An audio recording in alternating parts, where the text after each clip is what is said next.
Sekarang pertanyaannya adalah barang yang gampang begini diputer-puter dari kapanpun. Padahal tidak ada keberanian, tidak ada kesungguhan, tidak ada gentleman, tidak ada kenegarawan dari seorang Jokowi untuk menunjukkan ijazahnya dan diuji di publik. Gak ada keberanian.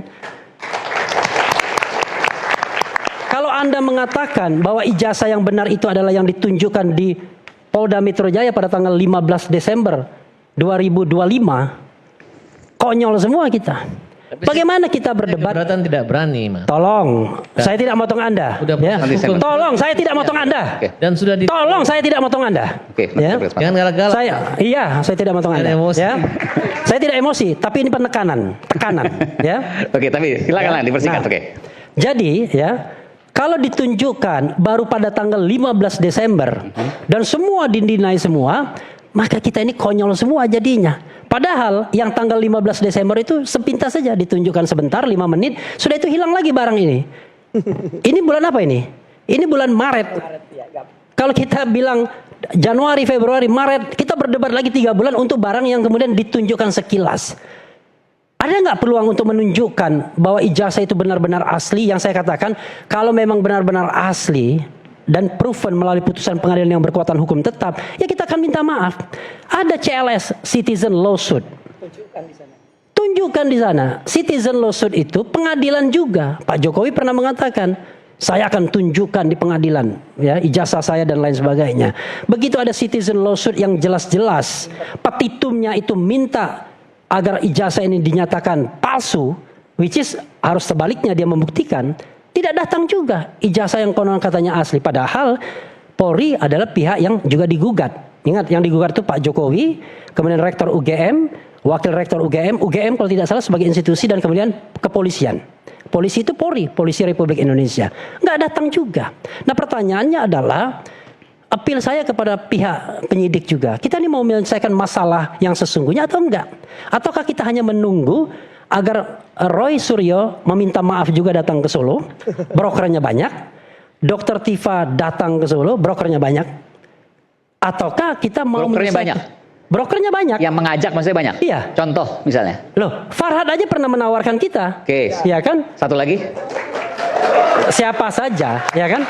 Yang dan ditawarkan itu, termasuk ke Anda juga maksudnya. Udahlah Bang Refli, ajak Mas Roy. Farhad tadi aja waktu break masih nawarin ke sini, coba bayangkan. Gimana? Masih nawarin restoratif justice. Waktu break tadi. Godain dia. Godain aja. Mas, Bang Gafur punya bukti WA dari. Ya sudahlah. Tapi saya tidak ingin pada bagian itu. Apakah kita ingin menunggu Dr. Tifa? Boleh nanti dibuka. Sekarang isu yang berkembang misalnya, pernah juga diomongkan Farhad ya, dalam itu Rismon dan Dr. Tifa sudah akan ke Solo. Sudah minta restoratif justice. Faktanya kan Rismon hari ini, ya that's okay, nggak apa-apa. Tetapi jangan lupa, saya sudah mengatakan dalam latar belakang apa dia kemudian minta maaf tersebut. Anda kalau kemudian di-kill, ya makanya saya bilang killing the messenger, maka terjadi. Operasi intelijen akan datang juga pada Mas Roy. Mas Roy kira-kira apa kelemahannya yang paling utama?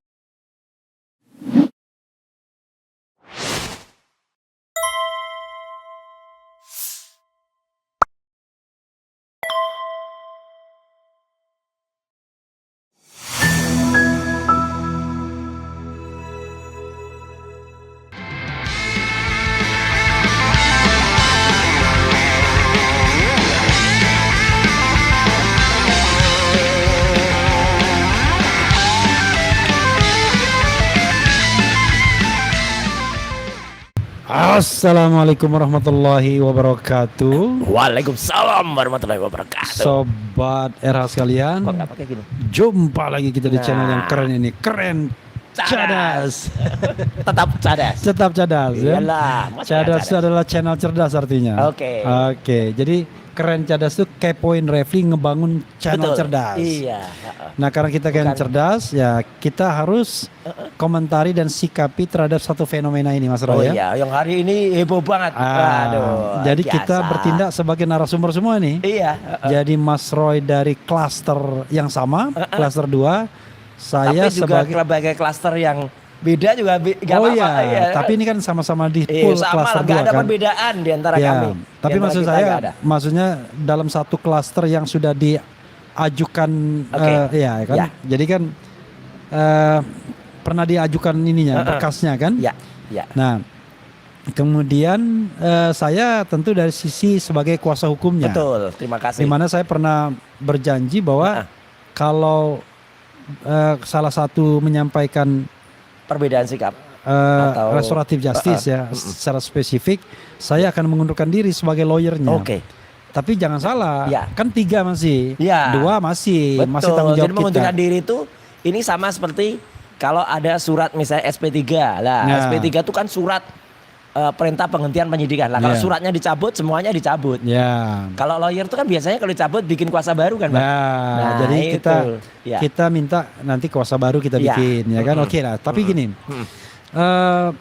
Mas Roy dulu atau saya dulu yang mau menyampaikan? Bang Refli dulu Oke, lah, saya dulu ya. sebagai lawyer kami lah. Oke, jadi saudara sekalian, pada tanggal 26 November 2025 kami menandatangani surat kuasa, ya surat kuasa khusus yang diberikan oleh RRT, Roy Suryo, Rismon Sianipar dan Tifauzia Tiasuma.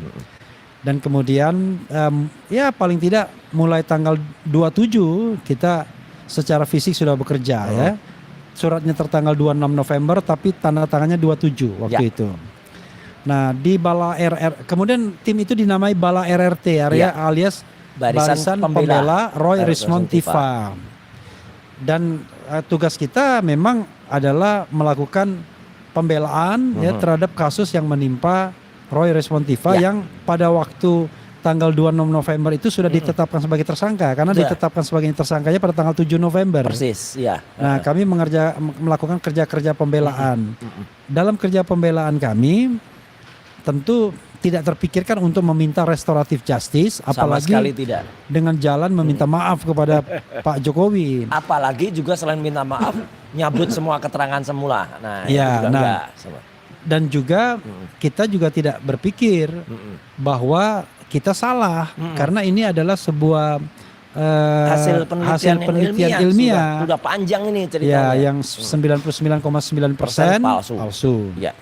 Karena itulah saya pernah dalam satu kesempatan di Bandung di depan sekolah lupa saya universitas di Bandung, ratusan orang mengatakan kalau RRT meminta maaf saya mundur dari sebagai lawyer mereka. Nah, pengertian saya adalah tentu RRT itu tiga-tiganya meminta. Betul. Tapi kalau yang meminta itu salah satunya, saya akan mundur dari salah satunya. Nah, 2 tetap kalau tetap dipakai. Oh iyalah. Kan? Kalau kita misalnya dicabut karena dalam pikiran kita yang berkuasa itu adalah prinsipal. Karena yang berkuasa prinsipal, maka tadi Mas Roy ya.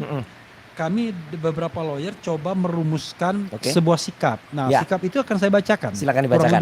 Ya. Nah, supaya itu jelas ya. Supaya tidak kemudian dibengkokkan meskipun besok pagi ya selepas konferensi yang live malam hari ini jam 10 pagi di Polda Metro Jaya kita akan mengadakan press conference di depan Ditkresrimum supaya jelas saja kita umumkan aja. Supaya jelas. Nah, jadi kurang lebih begini Mas Roy ya. Kita mengatakan gini. Artinya supaya jelas sikapnya ya. Apakah kemudian Bang Refli, kemudian teman-teman yang ada pada Balai RRT itu semuanya mundur ya kira-kira sikap ini gimana itu. Nah, kami begini, kami sebenarnya saya pribadi menunggu kejelasan sikap dari Rismon Sianipar yang konon kabarnya mengajukan RJ karena kita kan tidak ingin bacanya baru siang tadi melalui media kan gitu ya. Artinya sampai malam ini Bang Refli belum dapat penjelasan langsung tapi rasanya nggak mungkin lah itu salah kan karena kita lihat itu media mainstream semua yang muat. Iya, rasanya lucu banget kalau salah kan. Iya. Tapi memang ditelepon nggak jawab dan kemudian ini juga nggak jawab. Coba kita telepon iseng-iseng ya. Iya. Nah, iseng-iseng telepon. Siapa tahu dia menjawab. Malah jawab dan langsung live. Ya, langsung live. Langsung tapi meanwhile kita telepon dia. Iya, kita bacakan. Coba kita bacakan. Jadi kita merumuskan sikap sebagai berikut. Sambil lihat-lihat di situ ya. Ya. Batuknya masih. Oke. Kayaknya perlu minum juga ini kayaknya. Ini kalau ada minum. Oke. Tapi ada di mobil tuh, mungkin bisa diambil minum di botol minuman di mobil ya. Kami menghormati langkah Rismon Sianipar untuk mengajukan restoratif justice sepanjang dilakukan dalam koridor hukum yang tersedia tanpa motif-motif lain. Nah itu yang perlu dijelaskan. Nanti kita jelaskan sedikit ya. Selanjutnya kami menarik diri sebagai penasihat hukum atau kuasa hukum Rismon Sianipar karena langkah yang diambil sudah tidak sejalan dengan langkah-langkah hukum yang kami perjuangkan. Bang Refli sendiri atau sama teman-teman yang lain? Sama teman-teman yang lain. Okay. Nanti dikelirkan itu ya. Mengenai nasib bala RRT Barisan Pembela Roy Rismon Tiva, kami serahkan kepada prinsipal untuk menentukan kelanjutannya. Baik. Namun secara de jure dan de facto kami masih mewakili kepentingan Roy Suryo dan Dr. Tiva karena belum dicabut. Iya, nggak akan dicabut kalau itu. Jadi, untuk sementara yang bersepakat tentang hal tersebut, Refli Harun, kemudian Tony Soehartono, Ramdan Shah, kemudian Fadli Nasution. Nanti yang lainnya akan menyusul. Ada tambahan nggak, Pak Tony? Saya menyebutkan nama Refli Harun, Tony Soehartono, Ramdan Shah, kemudian Fadli Nasution, Wirawan Adnan, M Taufik, itu semua itu ya. Pak Al-Katiri? M Taufik, kemudian Al-Katiri, kemudian Aziz Yanuar. Jadi itulah yang confirm. Mudah-mudahan informasi ini tidak salah ya. Nah, saya sambil minum ya karena ternyata. Jadi penegasan Bang Refli selaku pimpinan dari kuasa hukum kami ya Bala RRT ini memang penting banget, dan agar jangan kemudian dibuat suatu penjelasan yang salah atau misleading di masyarakat karena dikatakan bubar gitu, kemudian udah nggak kompak lagi, kocar kacir. Apanya yang kocar kacir? Nggak ada. Kita tetap sama gitu. Jadi kenapa kita menghormati langkah Rismon? Ya karena memang restoratif justice itu sesuatu yang memang dibolehkan menurut hukum. Sepanjang itu tadi. Ya sepanjang memang motifnya motif hukum. Kalau motif non hukum ya kita tidak tahu ya. Persis kan? Yang itu ya banyak. Gue yang masuk ada apa. Saya lebih baik karena ini apalagi bulan suci Ramadan ya Mas ya. Kita khusnuzon saja, berpraduga baik saja. Tidak perlu suudzon. Dan tadi kalau misalnya ada yang melihat, Mas, kenapa tadi Anda dan Mas Refli juga Mas Gafur ketika di CNN ketika diajukan pertanyaan soal respon, kenapa nggak secara tegas ikut membantah atau menjawab? Ya sebenarnya kami juga tidak ada hubungannya juga menjawab itu. Karena topiknya topiknya malam tadi di CNN head to head kan sebenarnya soal ijazah Jokowi gitu. Soal pelimpahan kasus dari ijazah Jokowi. Kasus tiba-tiba ada topik yang melenceng dari itu kan ya udah biarin aja yang mau ngomong gitu. Itulah sebenarnya sikap kami. Jadi itu ya sikap kami, dan nanti kita akan umumkan itu sambil kita terus menghubungi Rismon agar langkah ini. Nah, mengenai lawyer-lawyer yang kemudian ikut mencabut, istilahnya bukan mencabut mandat, ikut mengundurkan diri. Karena yang mencabut mandat memang prinsipal, tapi kita mengundurkan diri. Untuk sementara baru itu. Kalau yang memang yang lainnya mau menyusul silahkan. Tidak ada paksaan sama sekali. Dan karena Bala RRT yang membentuk adalah prinsipal, ya kita serahkan. Nanti apakah mau membentuk wadah baru atau apa itu nanti kita akan tunggu. Nah, Mas Roy, karena saya ini double agent. Waduh, saya double lawyer. Double agent selain sebagai narasumber dan juga saya sebagai host di sini. Saya mau tanya begini. Apa kalau Egy Sujana dan Damai Hari Lubis kemarin minta restoratif justice dengan jalan datang ke Solo, dan katanya tidak minta maaf katanya. Oke lah. Tapi itu udah lewat. Tapi itu kan sama Mas Roy kan rasanya jauh urusannya. Nah, tapi kalau Rismon ini kan dekat sekali. Kita bilang RRT Roy Rismon Tiva sebagai the three musketeer, sebagai satu kesatuan. Tiba-tiba dia jalan sendiri minta restoratif justice. Perkara tadi kita menghormatinya sebagai jalan hukum, tapi perasaan Mas Roy sebagai teman seiring sejalan bagaimana? Silakan Mas. Sebenarnya kalau saya harus pisahkan antara perasaan dan sifat ilmiah dari apa yang kami teliti, Mas. Jadi izinkanlah saya menjawab begini ya. Ya, saya tidak akan menjawab soal perasaan. Yang jelas adalah komitmen kami ya, dulu maupun sekarang tetap ya. Saya Dr. Tiva dan dulu ketika bersama dengan Rismon itu menulis buku, apalagi sampai menulis buku jadi buku Jokowi White Paper dengan seabrek penelitian yang kami lakukan, termasuk yang Bang Rismon juga sempat jalan bersama teman-teman Sentana waktu itu ke Desa Ketoyan, ke rumah Pak Kasmujo dan lain sebagainya. itu adalah tetap tidak bergeser dari apa yang kami lakukan. Jadi artinya itu tidak bisa diklaim sebagai itu adalah hasil karya satu orang saja. Enggak, karena kan Bang Rismond memang bersama-sama dengan Michael waktu itu, bersama-sama dengan Pak Janes. Kemudian ketika ke Solo bersama-sama dengan teman-teman yang lain. Ke UGM kami juga bertiga ya pada tanggal 15 April. Ya, jadi artinya apa? Artinya itu tidak akan kemudian kalau saja. Siapa tahu nih Mas Refli, kalau tiba-tiba ada pencabutan statement atau pencabutan hasil penelitian yang dilakukan, kami tegaskan dengan jelas itu tidak mencabut apa yang saya lakukan, apa yang Dr. Tifa lakukan. Kalau itu misalnya dikatakan punyanya Rismond dicabut, ya terserah. Ya, ketoh kami kalau Anda baca dalam buku Jokowi's White Paper, itu ditulis dengan ada 3 chapter di dalamnya.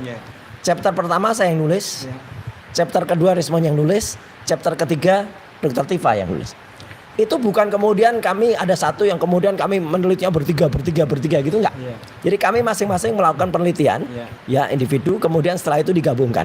Jadi andai kata satu chapter itu misalnya dilepas begitu, ya ini ibaratnya sama dengan kayak cerita ada soal ijazah terus lembar pengujiannya dicopot gitu. Ya udah itu aja. Jadi ada satu halaman yang lepas, ya anggap aja halaman itu kalau dalam bahasa Jawanya itu kicir. Kicir itu terlepas gitu aja. Ada tidak mengubah hasil kami. Tetap 99,9%. Dr. Tifa juga tetap dengan statement soal neuropolitikanya. Ya, dan saya juga tetap dengan analisis telematika. Kecuali apa?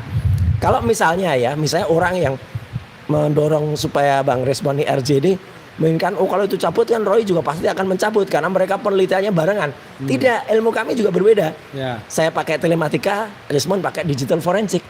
Apa yang kami teliti meskipun mungkin beririsan, tetapi kalau itu dicabut salah satu tidak menggugurkan yang lain.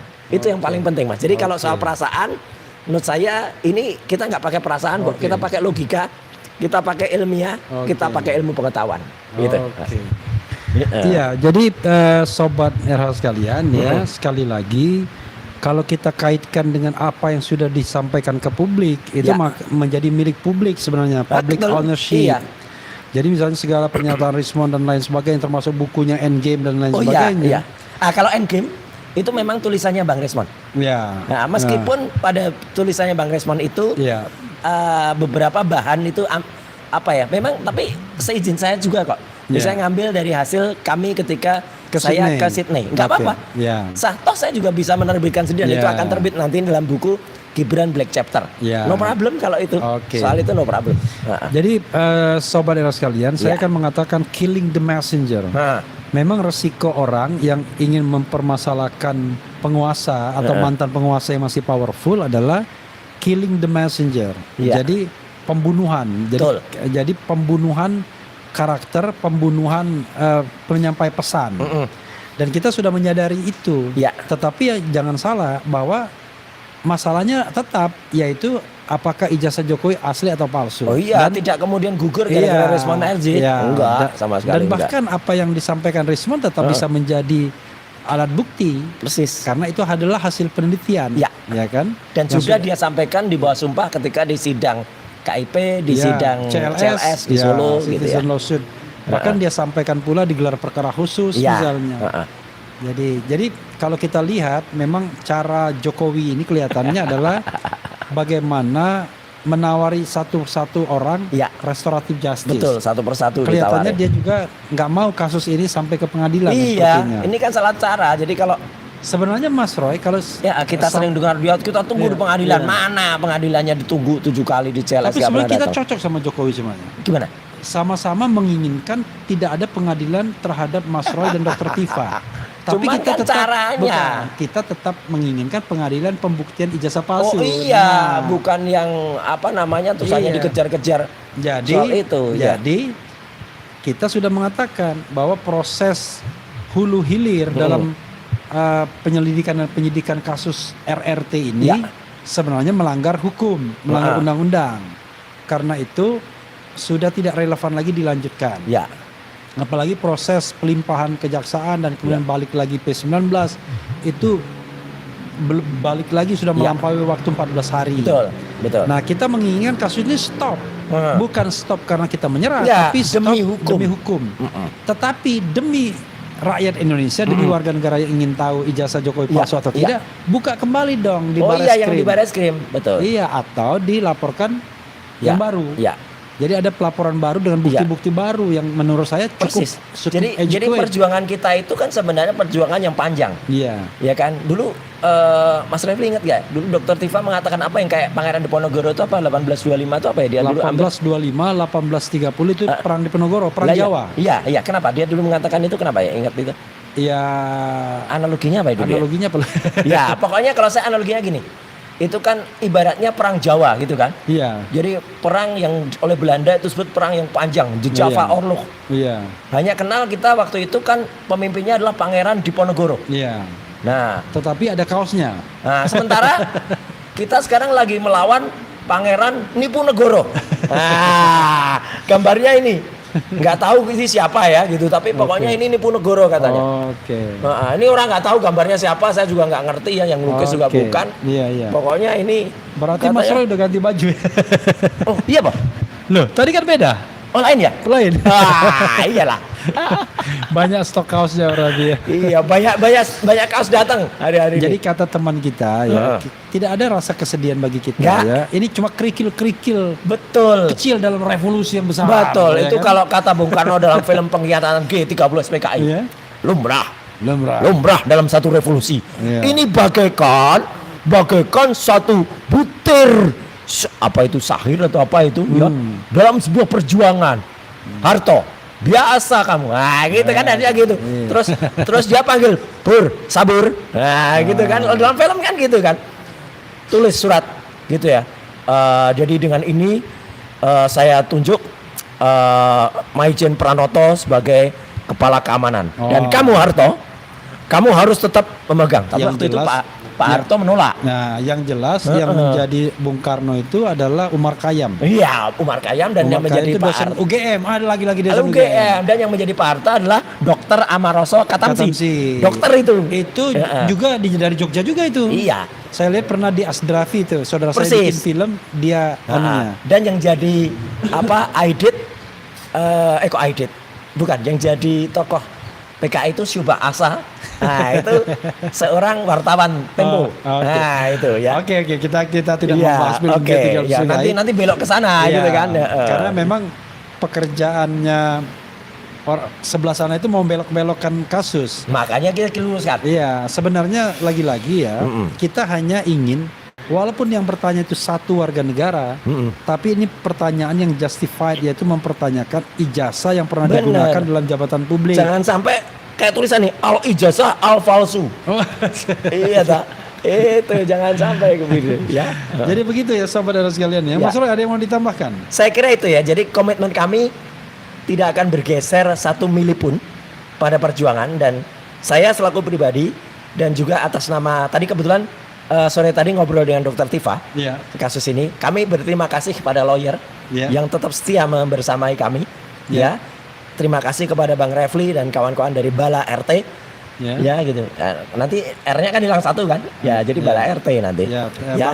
Tetap Bala RRT. Apakah tetap akan menjadi Bala RT atau menjadi nama lain? Oke, itu salah. Dan tetap kepada teman-teman lawyer yang lain yang terus membersamai kami dalam grup satunya. Ya, gitu dan kami tetap menghormati pilihan Rismon, termasuk juga lawyer yang barangkali mendampingi Rismon. Betul. Ya? Karena kita sekali lagi konsep kita itu yang namanya berjuang itu penuh keikhlasan. Persis. Kalau misalnya Anda sudah lelah dalam barisan perjuangan, menepi tidak apa-apa. Iya. Ya kan? Tapi jangan kemudian menepi sambil bocorin kapal. Ya, jangan. Nah, itu ya, gitu. Jadi silakan. Menepi silakan, istirahat silakan. Cabut parasit cadangan silakan. Tapi dia kapal ini biarkan kapalnya terus biar jalan, jangan cabut parasit cadangan terus parasit yang lain dibuang. Ya, itu jangan, itu ingat cerita. Kemudian ketika ada yang lari, parasitnya tinggal satu, aman kita. Ternyata itu tas sekolah. Oh iya, itu guyonnya mantan presiden itu. Iya, itu ada guyon suatu saat kan. Iya. Guyon bahwa ada pesawat itu mau jatuh. Iya, parasitnya tinggal 3. Parasutnya tinggal 3. Iya, parasut. Ya, parasut. Iya, lalu sang presiden ini ya kan merasa saya berjasa bagi negara, saya perlu ambil satu turun. Ya. Oh enggak, lalu ini juga. Iya. Lalu kemudian tinggal satu, ada seorang rohaniawan lah. Betul. Iya. Bilang, tinggal anak-anak ya kan? Anak-anak. Nah, ini kami saya sudah merasakan hidup dan lain sebagainya. Biar kamu saja. Biar kamu aja. Kata anak pramuka itu, tenang Pak. Yang Bapak tadi bawa itu tas pramuka saya, ransel pramuka saya. Itulah ceritanya. Udah agak usah terusin. Itu cerita lucu, dan yang jelas yang tadi turun tuh ternyata mendarat di satu bandara. Iya. Itu sempat pesawat kepresidenan akan mendarat tuh, terus pas pampresnya bilang, Abdurrahman Saleh mau mendarat di Abdurrahman Wahid. Itu ceritanya. Padahal mau mendaratnya di Malang. Apa? Oke. Iya. Oke. Nah ini ada kebetulan satu lawyer juga yang sudah menyatakan sikap terhadap Rismon Sianipar. Ya, Tony Soehartono ingin menyampaikan sesuatu hal. Silakan. Di tengah sini, Mas Ton, enggak. Mas Ton ini duduk aja sini biar tercover secara sampaikan baik. Juga apalagi ini manusia besar. Oh iya. Jadi jangan lupa ini selain live di kok mati? Live di RH Channel, ini juga di Suryo Official. Ya, gitu ya. Jadi biar ini tayang. Silakan Mas Tony. Iya. Terima kasih. Mbak Aida, mikrofonnya yang di Mas. Ya. Jadi terkait dengan kita emang mengalami kejutan hari ini ya Mas Roy ya. Tapi biasa. Jadi maksud saya apa yang terjadi sebenarnya kalau kita mengingat sejarah di zaman selalu ada. Jadi